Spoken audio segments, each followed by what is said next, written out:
Hebrews chapter 4. We're going to look at the first 13 verses. I've been kind of looking ahead a little bit. The gentleman who made the chapter divisions, at least in this book, did not do a very good job, because verse 13 ends essentially a topic, and then verse 14 picks up with a new topic that's in chapter 5. So if the next at least couple of maybe the next 3 lessons, you're wondering, why in the world are we picking up at the top of or the bottom of a chapter and then going through? Why don't we just do it chapter by chapter? Because the gentleman in the 12th century who chopped up the Bible into chapters, he's done a pretty good job for the most part, but he's starting to kind of drift here in Hebrews. I don't know if it was late night or something like that, but It's that theme of drifting. I guess that's what it is. It's not just spiritually drifting, but apparently literarily drifting as well. And we need to remember there's a continuation, which there typically is between chapters, and we usually get an indication of that. If you have a translation much like mine's the NASB, you look over at the first word in chapter 3, it's therefore, and the first word in chapter 4 is therefore. That means something that I just talked about in chapter 3, I'm going to give some further explanation or expansion or extortion or exhortation, not extortion, exhortation or whatever it may be. And we're continuing on.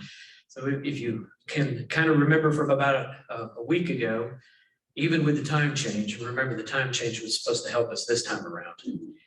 No, it didn't really help Carla this morning. She got a big chunk of her Sunday school lesson and had to go back home. But anyway, it's neither here nor there, although it is a little bit of a prayer request. We're continuing with further explanation, expansion, and development from what we looked at last week. We were talking about how the author of Hebrews is using the example of the children of Israel wandering through the desert, their disobedience and their unbelief, and how it had an effect upon them. He's picking up a theme from that, and he's going to expand upon it throughout most of chapter 4. It's just like next week we'll see when we begin with verse 14 of chapter 4. He's suddenly going to start talking about a high priest, and then he's going to start dealing with that topic. So it's connected, but it's also a new topic. It's a new development. So we need to keep in mind that last verse of chapter 3. And so we see that they were not able to enter because of unbelief. The disobedient, they being the children of Israel wandering through the desert.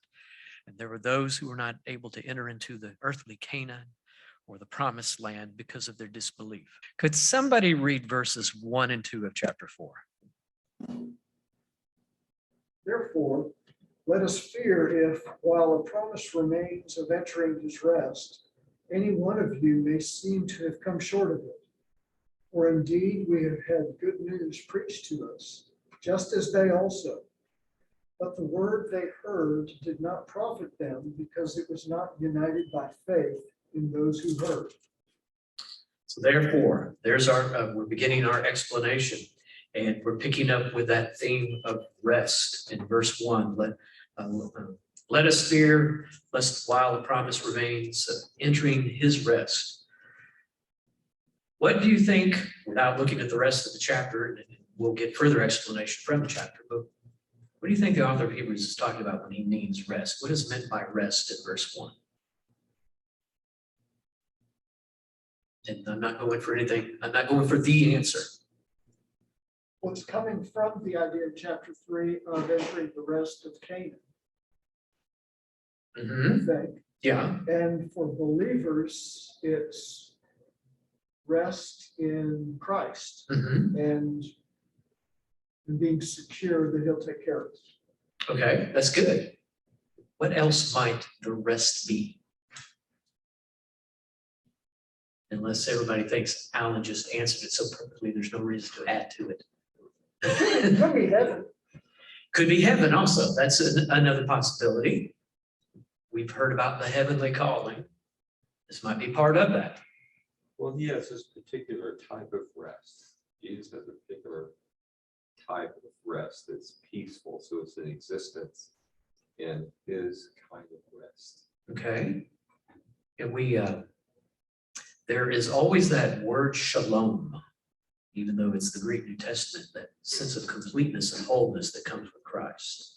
That's more than just the absence of pain, anguish, and warfare and turmoil. And it can be that sense as well. That's good. What else might it be? What might this rest be? And Jeff, we're in chapter 4 of Hebrews.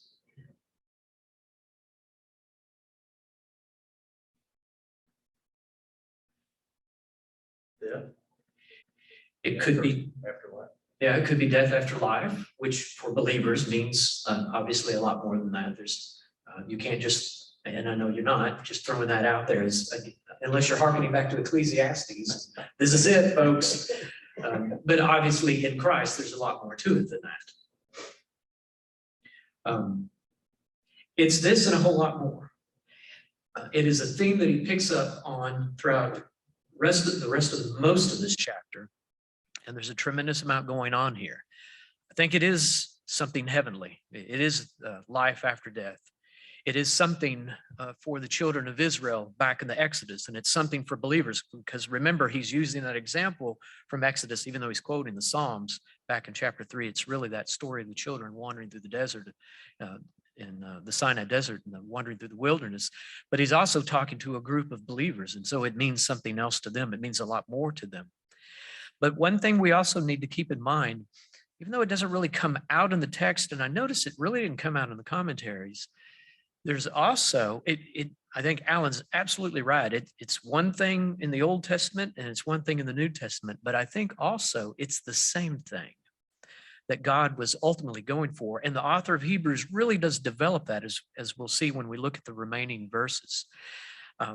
And it doesn't come out at this point, but he's not just talking about a rest in the past. Remember, while a promise remains of entering his rest, there's a promise that's given to the congregation that he's preaching to, that he's writing to.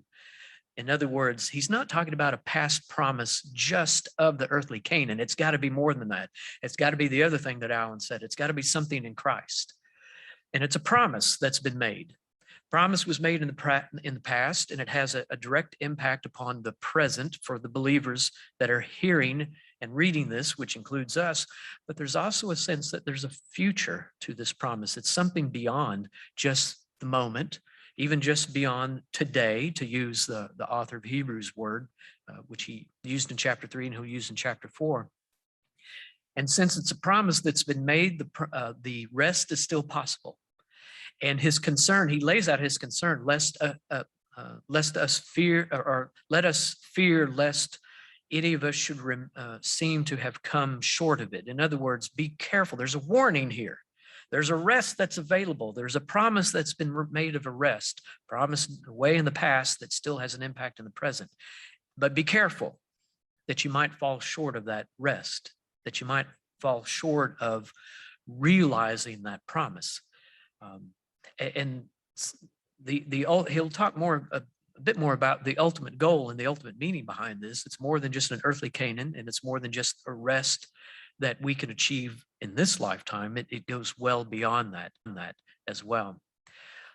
And in verse 3, just to make, not verse 3, in verse 2, just to make sure, when he uses the pronoun they, just as they also, he's talking about the children of Israel. It's a reference to that passage that he quoted back in chapter 3.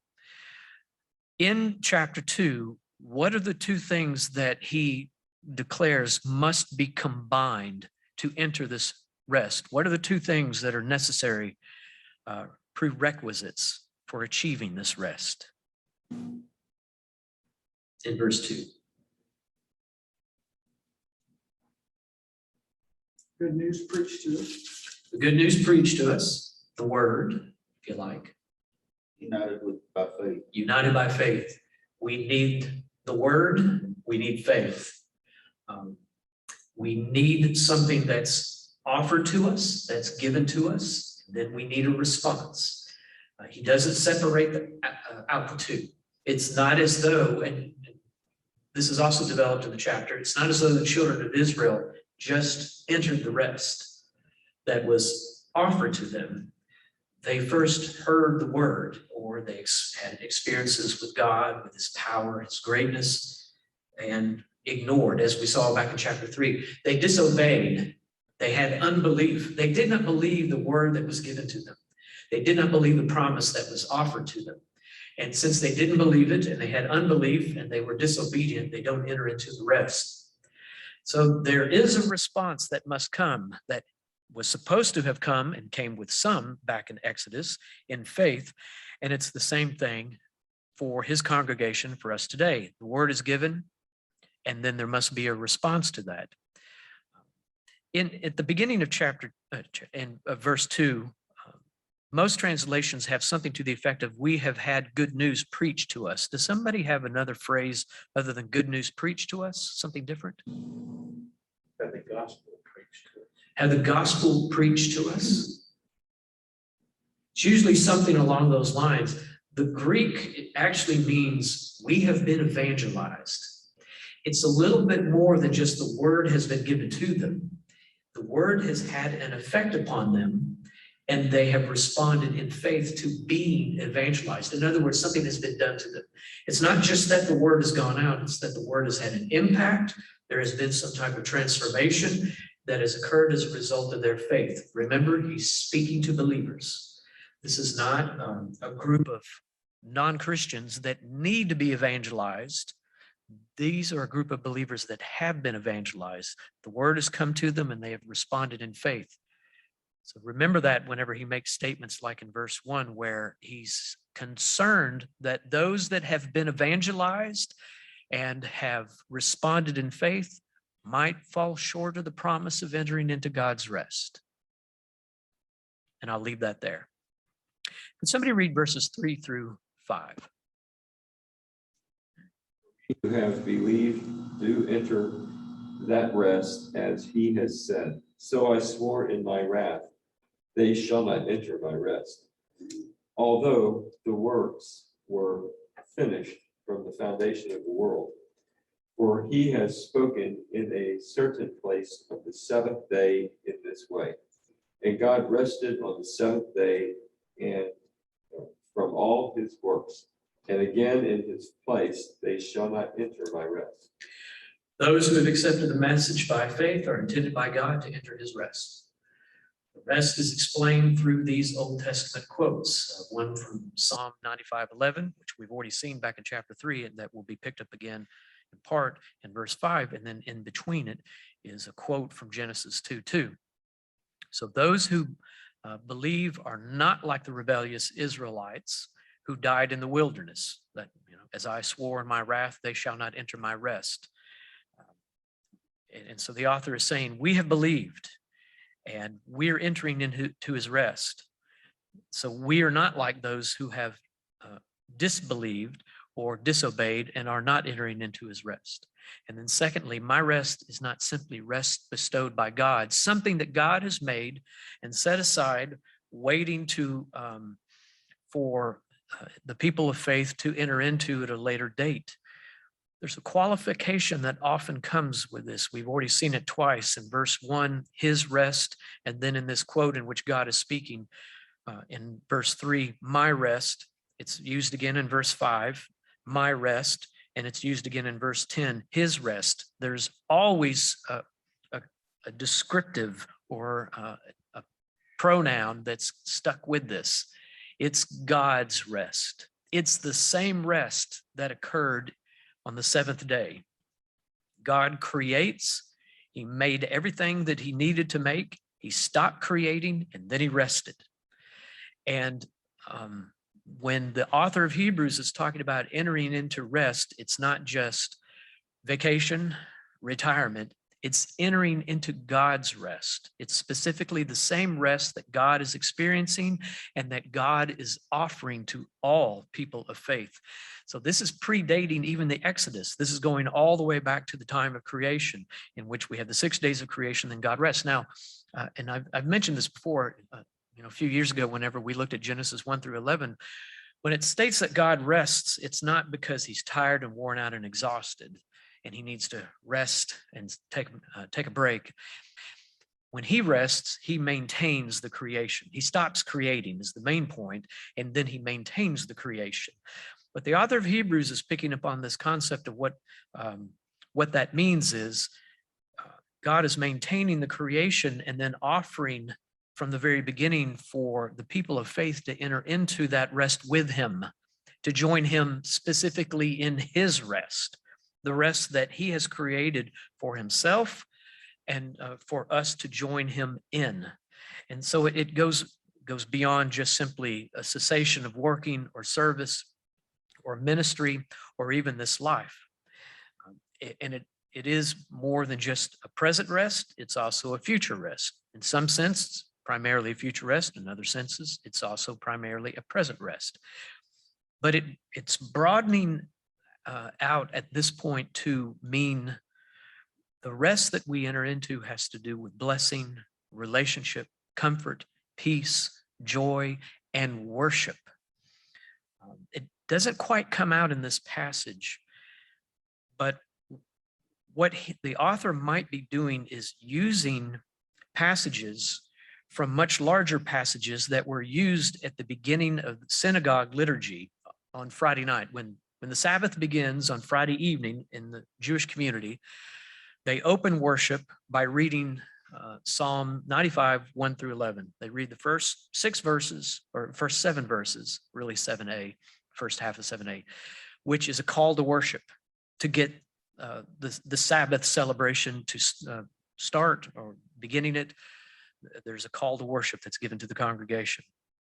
And then they will read the remainder of Psalm 95, which is a warning against disobedience. So the congregation is called to worship and then told not to be disobedient. And then what's interesting is they follow that up with a reading from Genesis 2, verses 1 through 3, which is right at the end of the creation event where it's talking about how on the 7th day God rested. This is the justification or the demonstration of why the Jewish community worshiped God, because God set aside worship.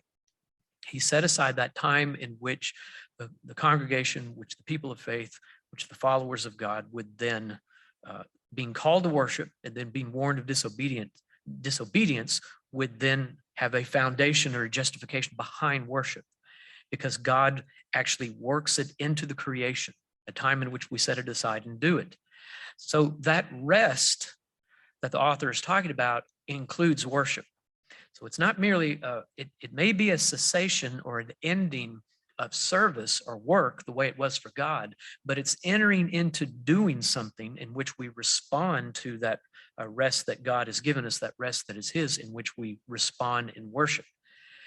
And those who are being warned of their disobedience, who have unbelief, will not join God in this rest. They will not be sustained by him, and they will find no reason or justification for worshiping him. They will not worship God. It will not be a part of who and what they are.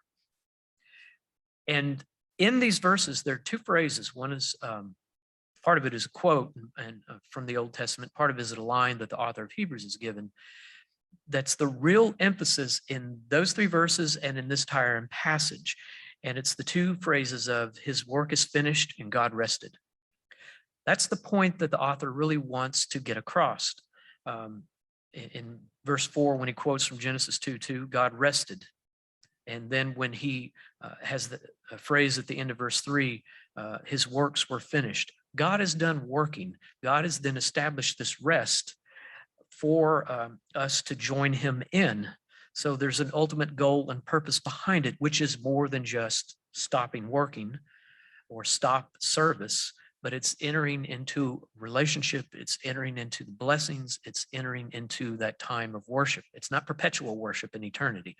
I had a conversation with someone who told me that for a long time he resisted becoming a Christian because he thought eternity would be a perpetual state of worshiping God. And he felt like, why would he want to be in relationship with a God that just had such an ego that all he wanted us to do for eternity was to just bow and propitiate and worship him? Until he eventually came to realize that worship is going to be a part of our eternity, but there's going to be a lot more to it than that. But worship is a part of it. The day will come when evangelism and missions and educational ministry and the proclamation of the word ends, but worship will not. It's a part of it. Worship is a part of that rest that we have. Could somebody read verses 6 through 8?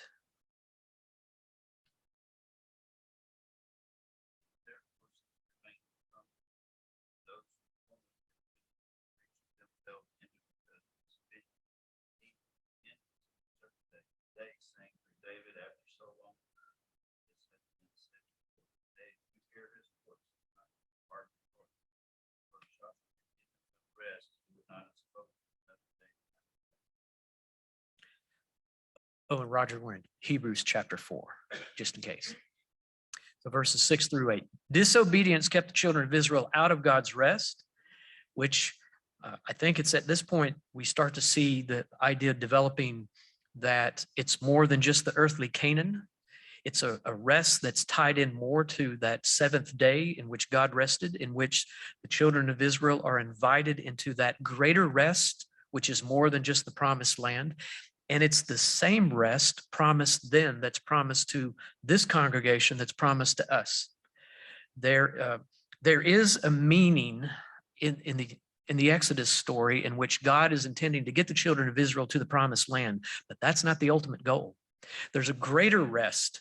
It's more than just at peace with their surrounding enemies, which I'll bring out in a quote from the book of Joshua here in a moment. It's a greater rest than that he wanted his children to enter into. And it's the same rest that he intends to bring about for this congregation that the author is talking about, and that he intends for us as well. It's the same thing. So the promised land is not the ultimate goal for the children of Israel. It's that relationship, the blessing, the joy, the comfort, the peace, the worship that God wanted for the Israelites, but also wanted for the people surrounding the nation of Israel to join in as well. He wanted Gentiles to enter into that rest, to enter into that type of relationship. He wants this congregation to enter into that type of rest, although they're probably exclusively or predominantly Jewish. But he also wants us to enter into that same rest, not connected to geography, the promised land, but connected to the God who has rested and offered that rest to us. And he wants them to respond now. He's warning them once again. He's using that word today. We've already seen him use that in chapter 3 in verse 7. He again fixes a certain day, today. This is the day that you need to respond to making sure that you are maintaining your relationship, not drifting away, and holding on to that promise of that rest that God has given to each of us. We have a down payment of that through Christ, ultimately achieved in the future. But be warned, today is the day that you need to be aware of it. Today is the time in which we should not harden our hearts. Don't worry about yesterday. You can't be concerned about tomorrow. Today is the day that you need to be concerned about the situation of these circumstances. Now, for his congregation, some of them are drifting. And so he's trying to bring them back. That may not be a specific word to us, but it should be a word of warning that we too can drift and start sliding over into a position of unbelief. And remember, this is one of the things that I thought about that didn't really come out in the commentaries. The disobedience that the author of Hebrews is talking about is not simply you disobeyed God in an instance, you sinned or we sinned, we committed a sin. That's understood that that's something that's going to happen.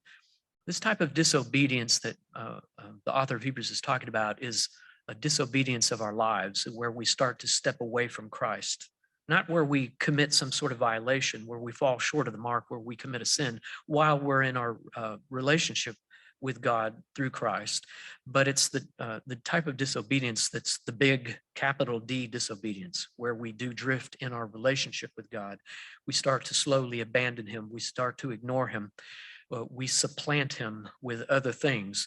Or for this congregation, they went back to Judaism and started to leave Christ. So this warning that he's given, today, if you hear his voice, do not harden your hearts. It's a quote from the Old Testament, but it's a word for this congregation and it's a word for us as well. Out of curiosity, in verse 8, does anybody have Jesus instead of Joshua in your translation? There's a couple of translations that do use Jesus. It's Joshua. Now in Greek, Jesus and Joshua are the same, basically the same word. In Hebrew, they definitely are Yeshua. So if you read the Old Testament, you're reading the book of Joshua, it's the book of Yeshua. Well, that was Jesus' name in Aramaic, Yeshua. It's the same name. But the author of Hebrews means Joshua, in case you have a footnote. I know Alan often has his footnotes in his translation. Does it say?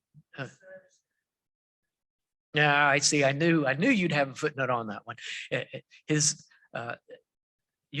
Most footnotes are either they're usually just a reminder to let you be aware of something. And sometimes the footnote is spot on and a little bit better than what we have. And sometimes you need to be careful with it. This is one of those, be careful with it. It's Joshua. That's specifically who he's talking about because of the way it's phrased also, for if Joshua had given them rest. Well, if you replace it with Jesus, for if Jesus had given them rest, he would not have spoken of another day after that. Well, Jesus has given them rest, so it can't be Jesus. It's got to be Joshua. And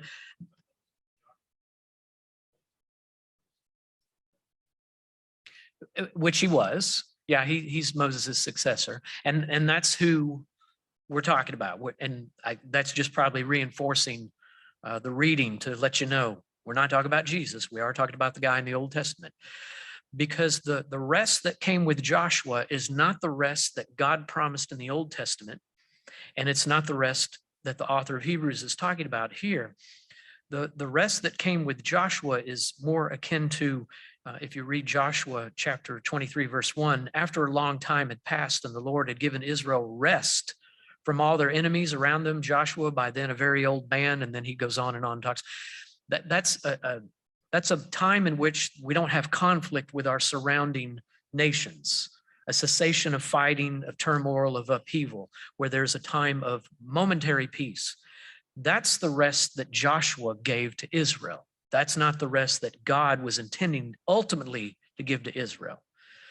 And that type of rest is not the type that the author of Hebrews is talking about that comes about with Christ. Now we got to do a little Greek here.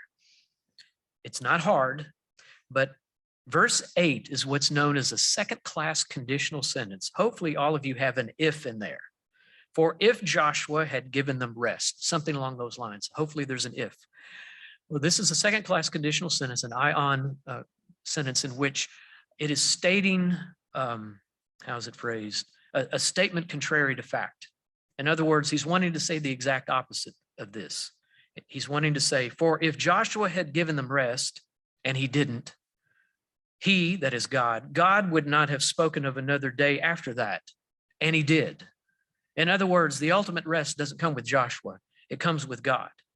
It's kind of like, if you remember the scene where Jesus is in the home of the Pharisee, he's having a meal, a woman rushes in, falls at his feet, starts kissing his feet and wiping them clean with her tears and her hair. And then Simon, the Pharisee, leans over to somebody in his party and says, you know, if this man were a prophet, he would know what kind of woman this is. That's a second-class conditional sentence. What Simon was saying is, if this man were a prophet, and he's obviously not, he would know what kind of woman this is, and he obviously doesn't. In other words, this guy's no prophet. He doesn't have a clue as to what type of adulterous, immoral woman is at his feet. Well, it's the same thing here. It's the statement contrary to fact. Joshua didn't give them rest. In other words, it didn't come at that point because of the historic and theological and spiritual circumstances at that time. Therefore, God has spoken of a rest that is coming later, an ultimate rest, even beyond the nation or the land of Israel, the promised land, the earthly Canaan. It goes way beyond this. And so what God is speaking about or what is being spoken about God in Genesis chapter 2, verse 2, and what God is speaking about in regard to they shall not enter my rest is an ultimate rest, not just a cessation of conflict or violence. Could somebody read verses 9 and 10?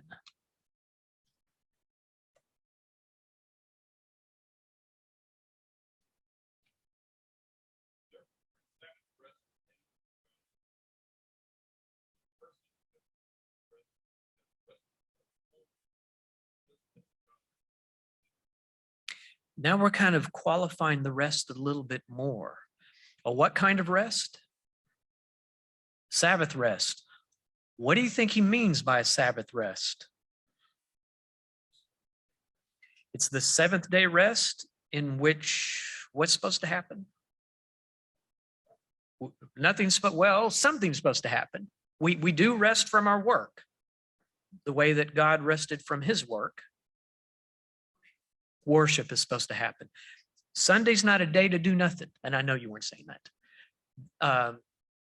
Besides, most people always do something, play golf or whatever. It's a time in which we don't we are not preoccupied with the world, in which God doesn't want us, even though, I have to be careful with the way I state this. We're not necessarily supposed to intentionally go out ministering, witnessing, evangelism. An opportunity comes along, take advantage of it. I'm not telling you to not witness or evangelize on Sunday. But it's a day in which we are not preoccupied with the world, when we're supposed to work, not work, when we're supposed to rest. God wants us to physically rest, but he also wants us to spiritually rest. And that means we come together as the body of Christ or as the nation of Israel and worship God. We do something on Sunday. We either prompt in worship, we participate. We're all supposed to participate in worship. And this reinforces that idea that the rest, as it says in the Old Testament and here in these quotations, my rest, God's rest, is also a rest that includes worship. Participating in a relationship with God. It's not taking time off exclusively. It's taking time off to be with God and to be with God's people. There's always that sense of community worship. Worship is not, and I've heard people say this, well, I don't go to church because I worship God by myself. I whip out my Bible and I read it and I pray and I get everything done that I need to without all of the fabrications of corporate worship. Or I don't like it when people use the phrase organized religion. Religion by its very nature is organized. So anyway, it's ridiculous the way that people, it's a way of saying, I want to sleep in late, not go to church. When people say, well, I don't believe in organized religion. Religion in itself is organized and it's always communal. And so Sabbath rest, first of all, is where the people of God enter into relationship and worship God, but they do it as the people of God. And so the Sabbath rest is where we come together as believers and we share in our relationship with one another, and we share in that same relationship with one another and with God in worshiping him. So there's a corporate sense to all of this. And since it's ultimately going to be a future worship or future rest, a heavenly rest, if you like, an ultimate rest, however it's phrased, it's better than the rest that we even get now, because we have a Sabbath rest today. That's today. Today's our Sabbath. The Sabbath, by the way, can be any day of the week. I've heard the theological debates of it's got to be Saturday. God's not happy with you unless you're worshiping him on Saturday.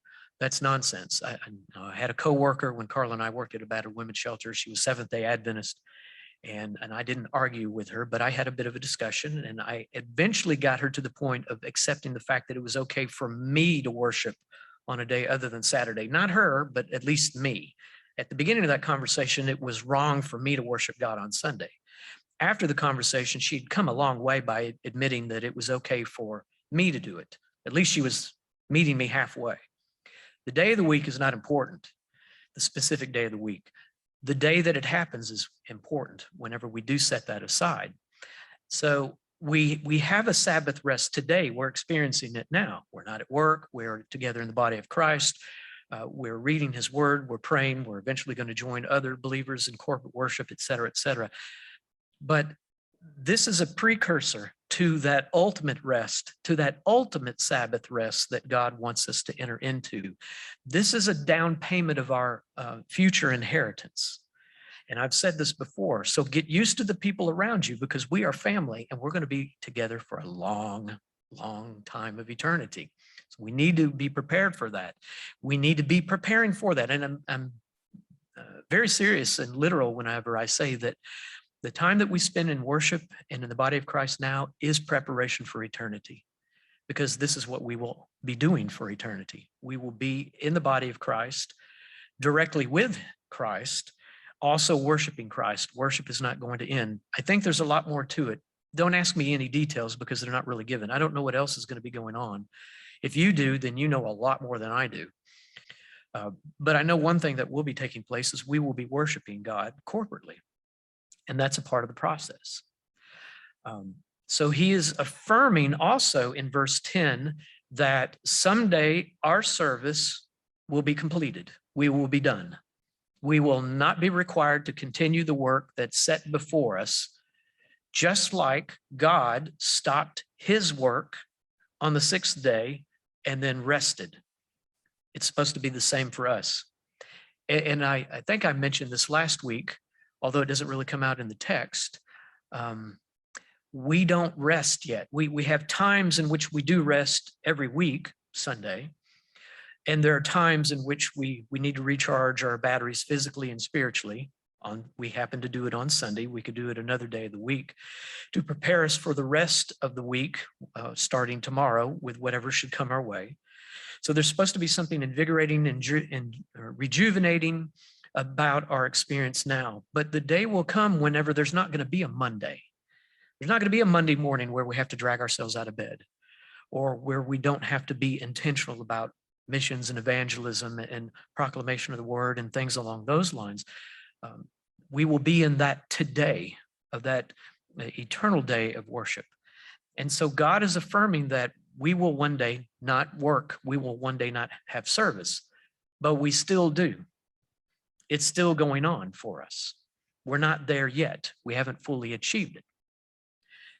You'll notice also the author in these two verses doesn't state when we enter that final rest. He doesn't talk about it occurring with our earthly death. He doesn't talk about it occurring with our resurrection. He doesn't say that when we die, we enter into that rest. He doesn't say when we are raised from the dead in Christ, then we will enter into that ultimate rest as well. He doesn't get caught up in that type of detail. And we could talk about it all day long and never be able to draw a definitive conclusion. The author of Hebrews rarely talks about resurrection. It's just not the topic of choice that he wants to deal with. It's not what, I don't think it's the main concern of his congregation, and it's not a real issue. And so he doesn't hammer that home. I think it comes with the resurrection, but I have no proof of that.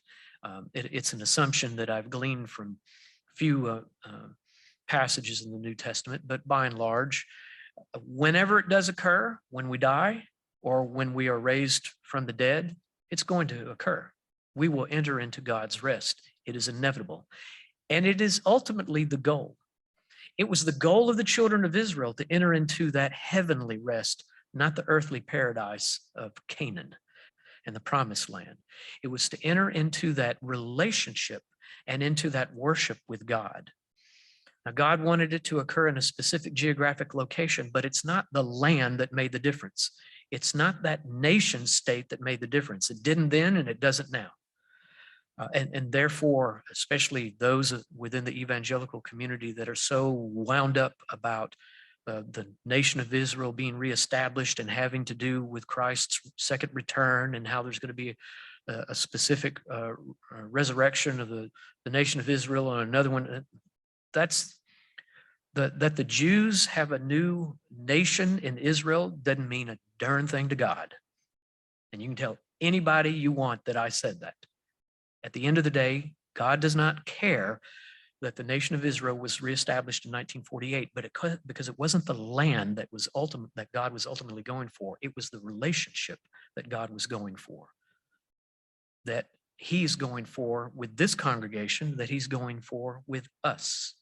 It's no location. It's the relationship. It's the worship that he wants us to be a part of. That's the ultimate goal, then and now. Could somebody read verses 11 through 13?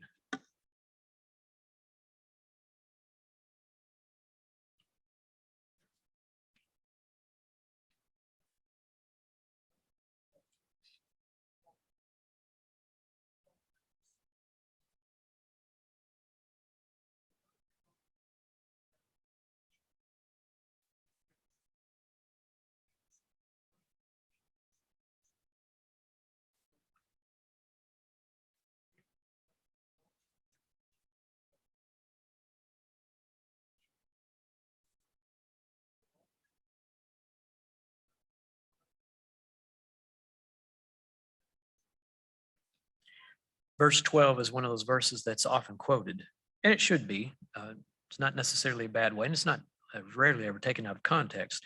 It's emphasizing the importance of the Word of God. But what does this description tell us about God's Word? Why is it so important? How is it important? What does it do? What's the point that the author of Hebrews is trying to get across by suddenly talking about God's Word? He seemed to be doing fine with the whole rest thing. Now he's talking about God's Word. What's the point?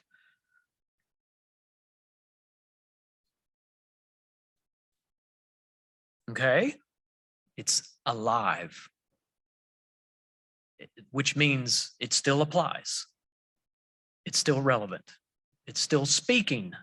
It didn't speak past tense, or it's not as though it's something that spoke then, and then we have to kind of figure it out now. God still speaks. It's going on. What else might he be emphasizing in this description about God's word?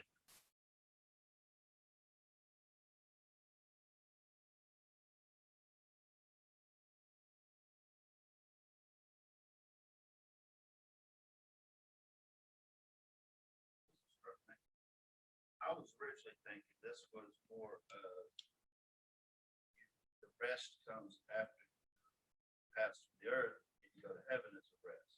Mhm. But now this is more, is this the rest you get by spiritual life of Jesus?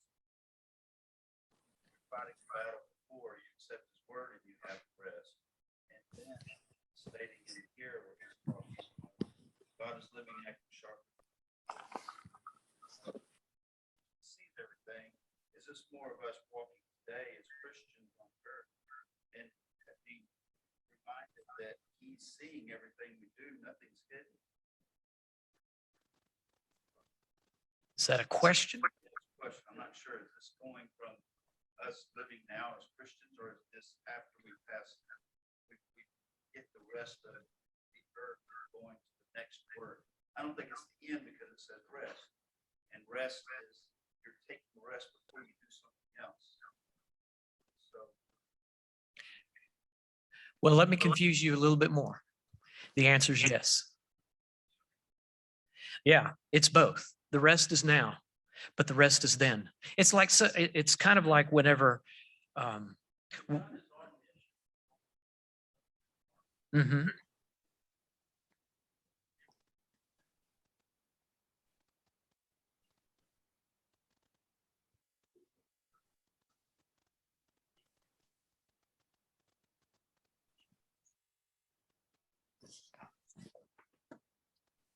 Mm-hmm.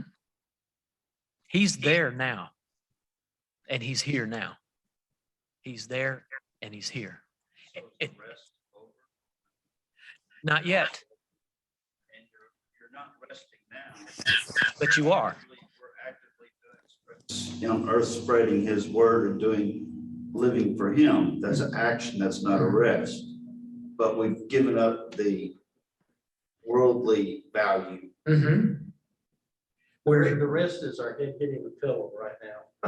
And gathering in the body of Christ. Yeah. It's a weekly rest, Mm-hmm. and then all of that moves to the ultimate rest. Mm-hmm. So it's yes. The answer is yes. It's now and it's then. It's kind of like we are truly saved now, but we don't have the full expression of that salvation yet because we have not We died. don't know what that rest is once we leave. We have the rest the known rest, which is now, but we have the other rest, which will start that we don't know what that is. Mm-hmm. It's almost like our body rests, if you want to think of it that way. Our body is resting during the week, and then your soul rests for eternity.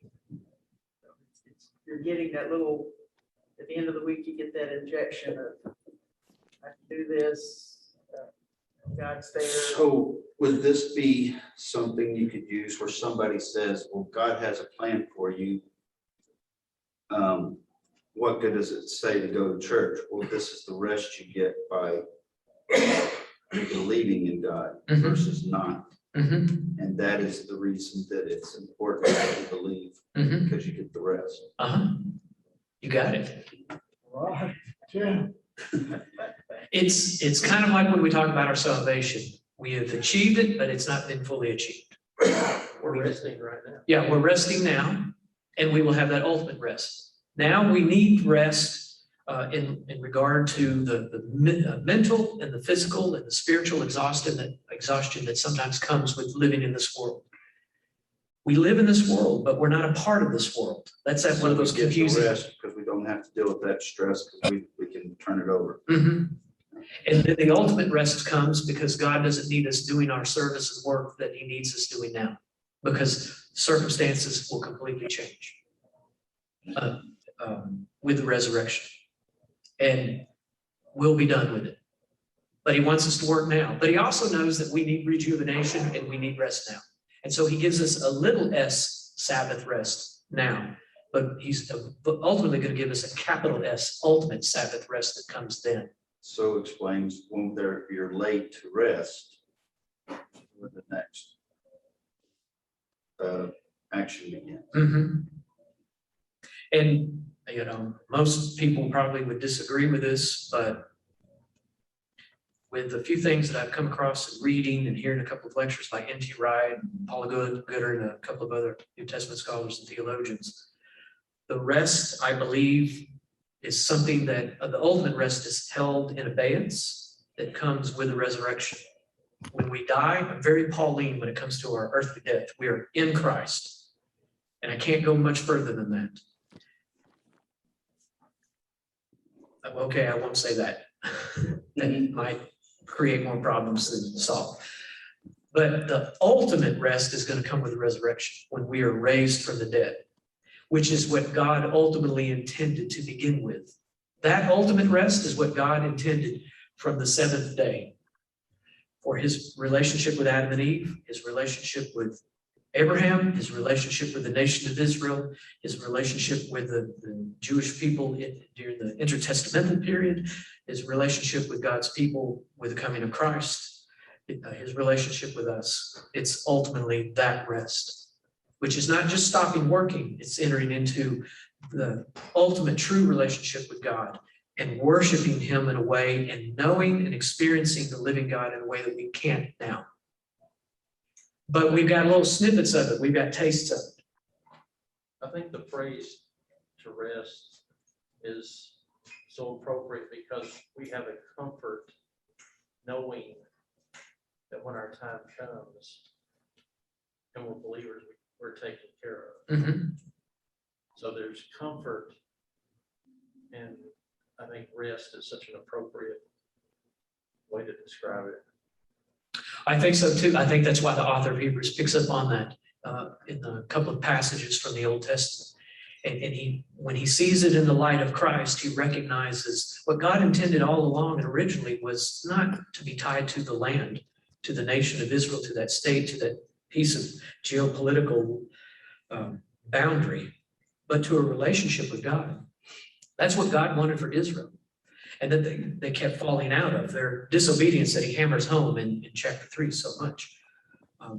And I think it's this way, excuse me, for the author of Hebrews, I think he's saying it's the same rest. It's always been there. God's always offered it. Promise was made and he keeps offering it to his people. He did it from the time of, we know the date of Abraham is roughly about 1800 BC, but before then, all the way until now, 2,000 years ago, and now 2,000 years later, same rest, the same intention to not just stop working, but to have that relationship with God, to have that worship with God that he wanted all along. That sin and disobedience has caused us to fall out of. And then we've drifted away, I know I'm using that phrase again, and he's getting us back. God has been, the whole plan throughout the Old Testament and the New Testament is getting us back toward that rest and getting us back into that relationship. And we have kind of an expression of that right now. We have a little less Sabbath rest going on right now, where we don't worry about the world. Yeah, because the rest that he's talking about losing from lack of obedience means that you wake up and you're stressed again. If you just keep obedient, you're resting, you don't have to worry about that. Mm-hmm. It's an ongoing rest. It's a continual resisting the hardening of the heart. It's a continual obedience so we can stay on that path and not drift. You've listened, you've got your faith, which is required, you've made your commitment, so you deserved the rest, so you've earned the rest that they're talking about. And they're talking about you maintaining your rest until the next rest. And we hold on to that until the end in which we enter into that ultimate rest. Well, it seems to me also that after God created it, it's just me talking, just thinking about it. And that's nothing proven in the Bible, but what I'm saying is that it's based in that thought. It seems like that if God created the creation and rested, that he looked at his creation and he observed it. So maybe the rest that we would have in him would be one day the ability for him to show us what he did. And the more we spend with him on Sunday or whatever day it is, every day in our life, the more we can understand how he might do that. He wants us to grow closer in that relationship. We're working on eternity now, whether it feels like it or not. We're not waiting to die. And I've heard that one before. We're not waiting to die and go to heaven. We are preparing for eternity. Or to use William Blake's term, we're preparing for flight to enter into the heavenlies and to encounter the one true living God. Without true faith and understanding, you won't understand what it is that he showed you when you get there. Yeah, I was going to say something else, but no, I want to say that. Anyway. So in verse, you asked us about verse 12. Mhm. Wasn't it? So you go back up until verse 10, it's talking about Sabbath rest. Mhm. And then 11, it says, therefore be diligent, meaning some action on our part, so that you don't fall or fail. And then it looks like 12 is the answer to the diligence, Mhm. that we're to use the word, study the word, do the word, so that you get into his rest. Mhm. Does that make sense? That's definitely a part of it. There is effort on our part. We don't walk the aisle, take the pastor's hand, get baptized, sign up, and we're done. We're signing up for a job. That's our job application, so to speak. And then we got to start working. But then we need rest and time off. And part of that work is getting into God's word and allowing it to do what it's kind of a strange way of describing it, but what he's talking about is something that's, like Kermit said, it's alive, it's living, it's dynamic, it has a vitality to it. It's not simply words on a page that we have to figure out what's going on here. The Holy Spirit intercedes on our behalf and opens our eyes and our hearts and our minds and reveals. And we also engage with fellow believers in trying to understand the word. God uses us in understanding God's word. He uses people like Dr. Spivey and others to help reveal his word. And then the word penetrates our hearts and our minds. It cuts deep into us and it reveals. It reveals things not so much to others. One of the things, I know this is probably ridiculous, one thing that I thought about in reading this is, especially in verse 13, back in the 70s, it was a major point of evangelism where you had this scare tactic where there's always this description of one day when we all die and go to heaven, God will put a giant screen up in heaven and will reveal all that we did. Some of you of my age probably heard this too. So all of your sins will be revealed to all fellow believers and everybody. That's not what he's talking about. He's talking about God knows. God will know. Like Kermit was saying, God knows us now, God knows us then. And his word is something that it's kind of like a sifting process that works to reveal the human heart.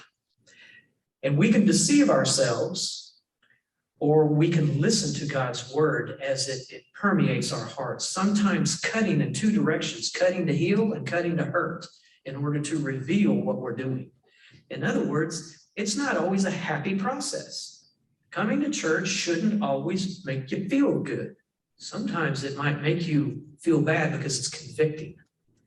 To hear something come from God's word, something coming from Dr. Spivey's mouth that convicts us and causes us to stop drifting and to get back on task and to remind us to be diligent in getting into God's word and to maintaining that ultimate goal of the ultimate rest, which is what the author of Hebrews wants his congregation to go for anyway.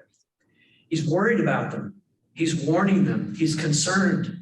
Stick to it, hold on tight, maintain it, don't let go, and keep moving on that path of the ultimate goal of God's rest, of entering into God's rest. Because, and I'm not saying this to us, he's telling his congregation, some of you are drifting. Some of you need to be reminded that you're getting off the path. You need to get back on the path and move ultimately in that direction. Because God is examining our hearts. He's examining the hearts of this congregation. And he knows what they're doing. and trying to reveal what they're doing to them. Some people, that's why he uses that phrase twice, do not harden your hearts.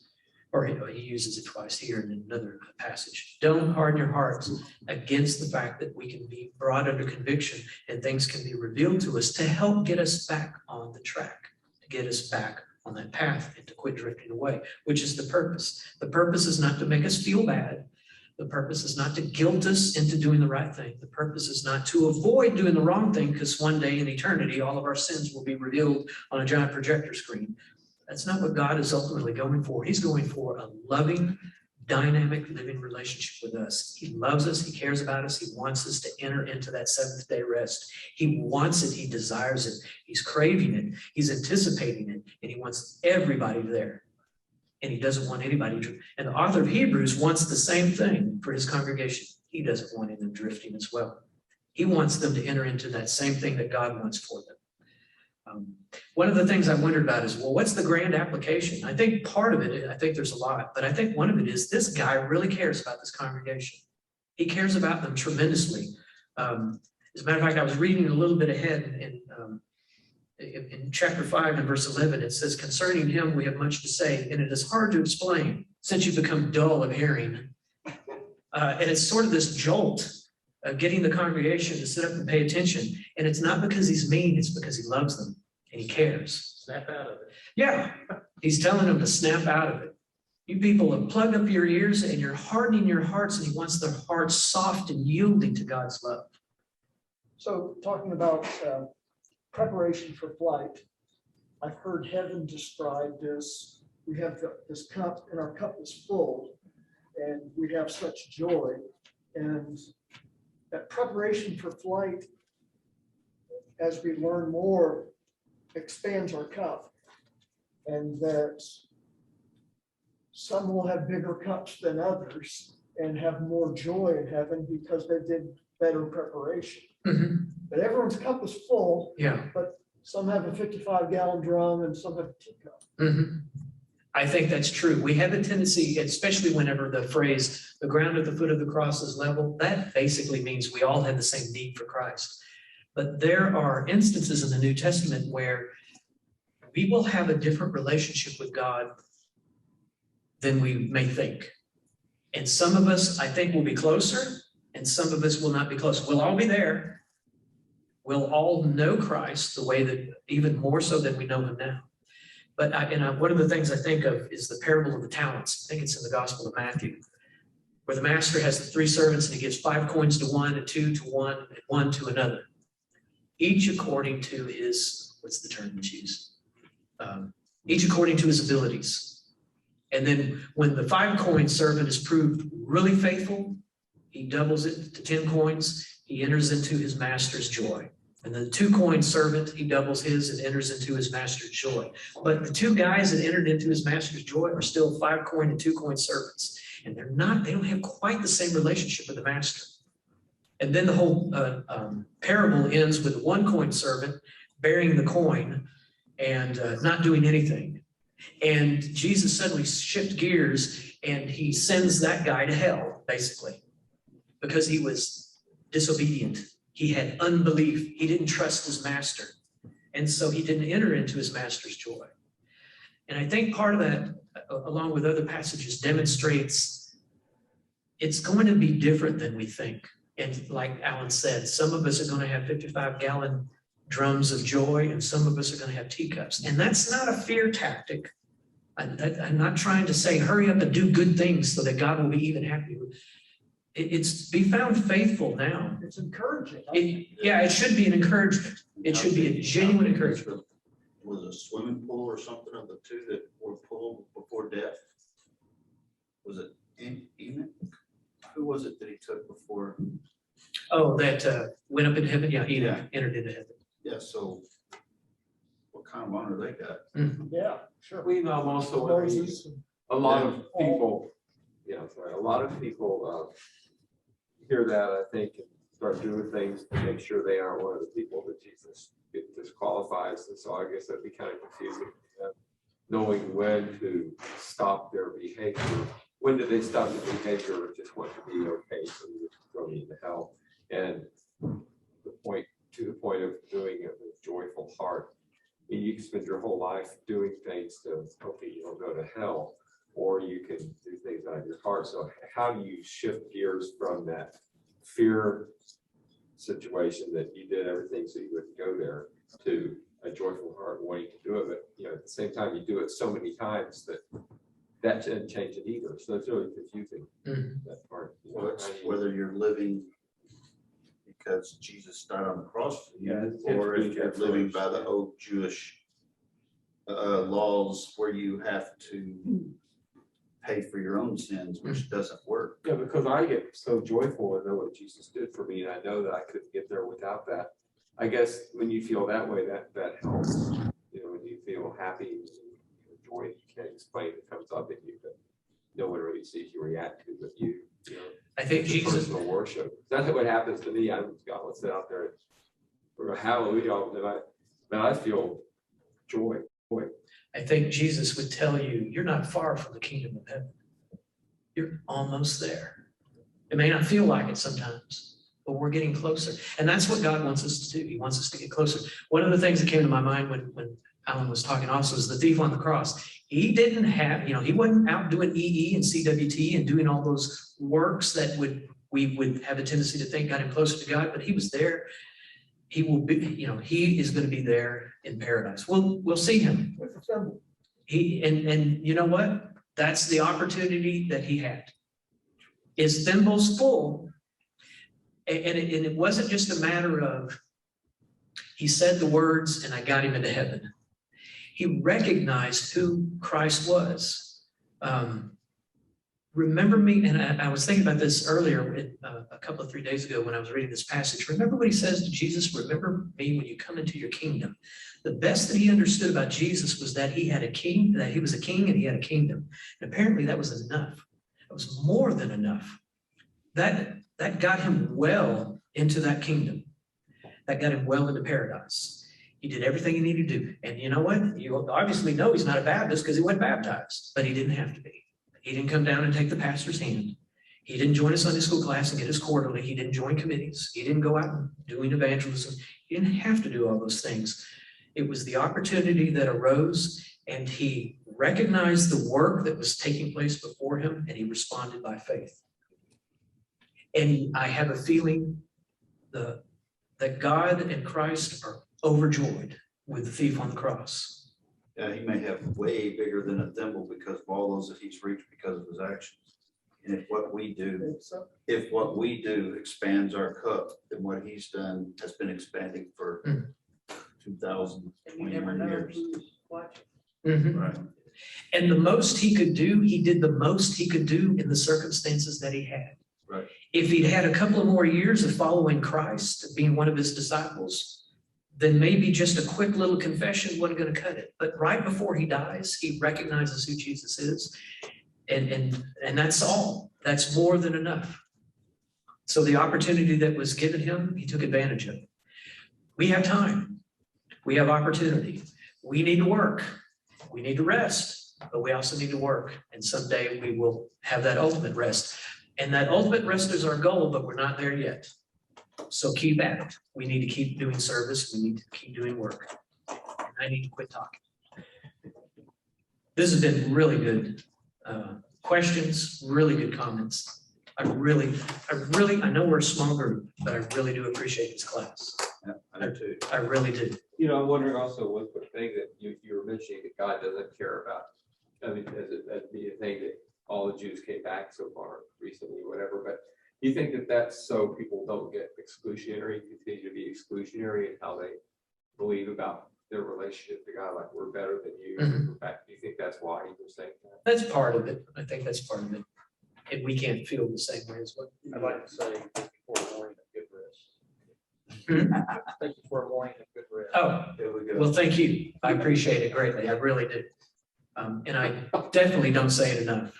We are a small but faithful remnant, and I greatly appreciate it. Let me close this quickly with prayer. Father, we are grateful for this word, for the promise that we have rest now, for the promise that we will have rest in the future, that we have this opportunity to be together, not just with each other, but with each other in Christ, that he's here, he's alive, he's dwelling among us, and compelling us to stick to that goal of ultimate rest. And until we get there, help us to remember to serve, to work, because that service and work is about drawing those who don't know about that rest into it. Help us to do so. For it's in Christ's name I pray. Amen. Thank you, Charles. Thank you.